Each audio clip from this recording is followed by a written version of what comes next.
La prevalencia global de la aspergillosis varía entre 1 a 3 casos por cada 100.000 personas por año. En este video hablaremos sobre la inmunopatología de la aspergillosis pulmonar invasiva en paciente con EPOC. Somos el grupo 6 conformado por Joan Reyes, Paula Rodríguez y Salomé Torres. ¿Qué es la aspergillosis? Es una enfermedad causada por hongos del género Aspergillus. Estos hongos se encuentran comúnmente en el aire, agua y el suelo. La mayoría de las personas inhalan esporas de Aspergillus todos los días sin enfermarse. Caso clínico: mujer de 73 años, dislipémica, exfumadora, con EPOC tipo efisema estadio 3, con bronquiectaxias, portadora de oxígeno domiciliario, con disnea progresiva, con mínimos esfuerzos, pérdida ponderal progresiva, 7 kilos en 6 meses, astenia, anorexia, amiotrofia, sudoración nocturna, febrícula diaria hasta 37,5 grados centígrados e infecciones respiratorias recidivantes. Estuvo hospitalizada por sobreinfección de bronquiectaxias por Pseudomonas aeruginosa, recibiendo varios ciclos de antibióticos. Características del agente causal. Las hifas son hialinas, septadas y ramificadas. Es un hongo aerobio, lo que significa que requiere oxígeno para crecer. Crece en una amplia gama de temperaturas desde 25 grados centígrados hasta 50 grados centígrados. Prefiere ambientes húmedos con alto contenido de materia orgánica.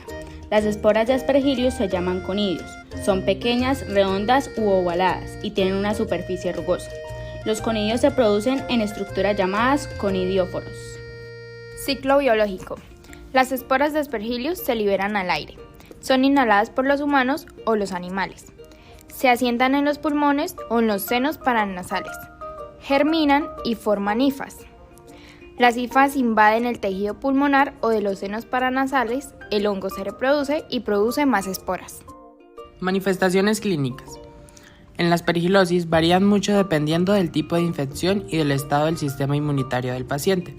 Algunos de los síntomas más comunes son fiebre, escalofríos, fatiga, pérdida de peso, tos que puede ser productiva de moco o sangre, dificultad para respirar, dolor en el pecho, insuficiencia respiratoria y sepsis. La fiebre es una respuesta inflamatoria del cuerpo ante una enfermedad. Esta comienza con la invasión de patógenos como bacterias o virus que desencadenan una cascada de eventos moleculares. Las células inmunitarias, como los macrófagos, son células grandes y fagocíticas, lo que significa que tienen la capacidad de destruir bacterias, virus, células muertas y otros materiales extraños que circulan por el cuerpo. Adicional a esto, la presentación de antígenos, secreción de citocinas y reparación de los tejidos dañados. Y los neutrófilos son las células más abundantes en la sangre. Sus funciones son actuar como la primera línea de defensa contra infecciones, eliminación de células muertas, la liberación de sustancias antimicrobianas y promueven la inflamación. Existen dos tipos principales de pirógenos. Los endógenos son producidos por células del cuerpo en respuesta a una infección u otra enfermedad. Los más comunes son las interleucinas 1 y 6, el factor de necrosis tumoral alfa y el interferón gamma. Los exógenos, producidos por microorganismos como bacterias, virus u hongos. Los más comunes son los liposacáridos de las bacterias gram negativas. Inmunopatología. Esta enfermedad principalmente afecta a individuos inmunocompetentes como lo son receptores de trasplante que pueden desarrollar infecciones graves. La primera línea de defensa contra la enfermedad es la mucosa respiratoria y el aclaramiento mucociliar. La respuesta inmune innata es mediada por células y factores humorales como el sistema del complemento, que es una cascada enzimática que ayuda en la eliminación del hongo. Respuesta inmune innata. Las esporas de Aspergillus van a ser reconocidas por las células del sistema inmunitario innato, como las células dendríticas, los macrófagos, siendo estos la primera línea de defensa fagocitaria, reconociendo los componentes de las paredes celulares mediante receptores que reconocen patrones expulsados en su superficie. Vamos a tener a los receptores de leptina tipo C, como por ejemplo el de Dectin 1. Particularmente, este es importante en la inmunidad antifúngica, ya que está presente en los alveolos favoreciendo la fagocitosis y aglutinan las esporas del Aspergillus, inmovilizando el patógeno y favoreciendo la acción del sistema inmunitario.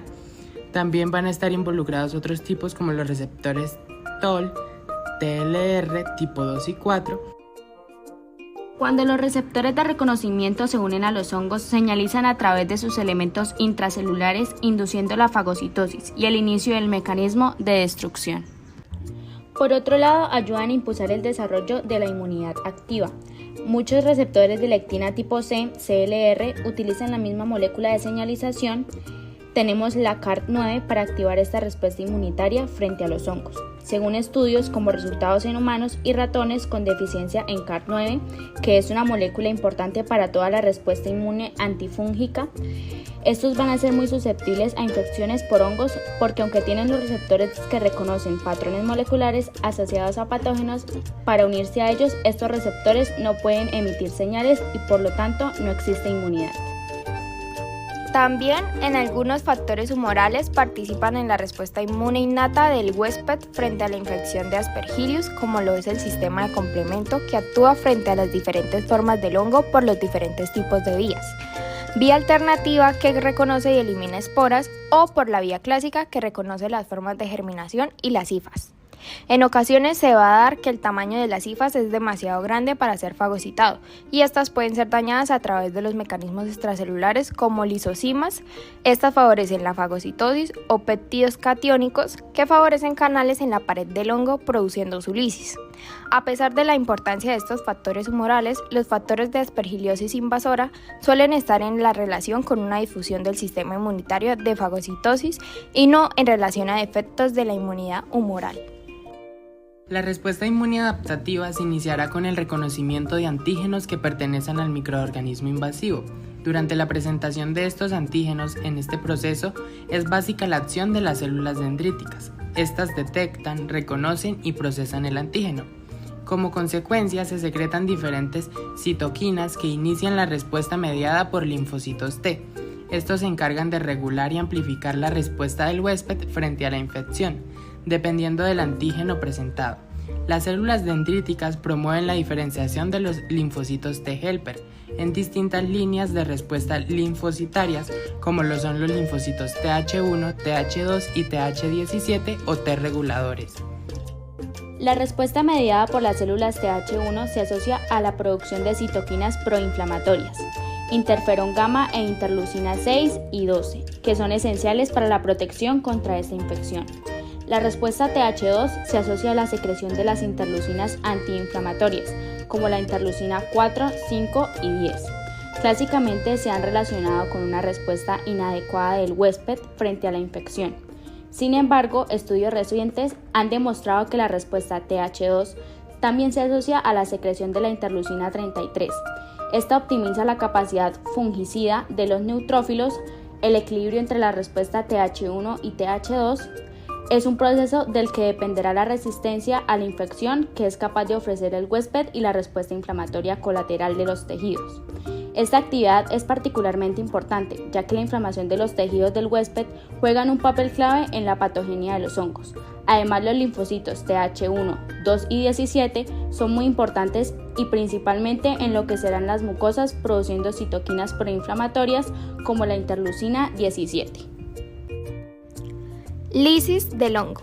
La eliminación de este se produce por la acción del sistema inmune innato y el adaptativo. Las células del sistema inmune innato fagocitan las diferentes formas fúngicas y según se trate de una espora o una hifa, se activan diferentes procesos. Los macrófagos destruyen las esporas principalmente mediante procesos de oxidación o de acidificación. En los neutrófilos, sus procesos de oxidación son los que tienen una mayor relevancia, principalmente los mediados por la NDPH oxidasa. Con la activación de esta enzima se producen diferentes reacciones en cadena que finalizan en la formación de radicales libres con capacidad antimicrobiana. Esta enzima también inhibe la respuesta inflamatoria inducida por los componentes de la pared celular del hongo. Algunos factores humorales también participan en la respuesta inmune innata del huésped frente al hongo.